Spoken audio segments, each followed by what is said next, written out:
আমি ভিক্ষা চাই এই সংসদের কাছে, এই রাস্তাটা 10 লক্ষ মানুষের প্রাণ বাঁচাবে। মাননীয় স্পিকার, আমি আপনাদের কাছে ভিক্ষা চাই এই রাস্তাটাকে প্রশস্তকরণের জন্য দ্রুত এটার আপনারা ব্যবস্থা নেবেন। ধন্যবাদ মাননীয় সদস্য। আপনি আমার দেবিদ্বারে 3 জন তরতাজা মানুষ কিছুক্ষণ আগে মৃত্যুবরণ করেছে এবং তাদের এখন জানাজার প্রস্তুতি নিচ্ছে এবং এটি দেবিদ্বারের প্রতিনিয়ত ঘটনা।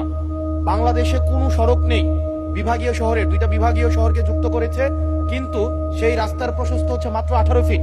মাননীয় স্পিকার, আমি কুমিল্লা এবং সিলেট মহাসড়কের কথা বলছি। মাননীয় স্পিকার, কুমিল্লা এবং সিলেট মহাসড়ক যেটা ময়নামতি, দেবিদ্বার, জাফরগঞ্জ, কংসনগর হয়ে ব্রাহ্মণপাড়া, কুটি, চৌমুহনী গিয়েছে, এই রাস্তাটা একটা মহাসড়ক, যে রাস্তা দিয়ে 10 লক্ষ মানুষের যাতায়াত এবং যেটা 2টা উপজেলাকে ব্রাহ্মণপাড়া, বুড়িচং এবং দেবিদ্বারকে সংযুক্ত করেছে।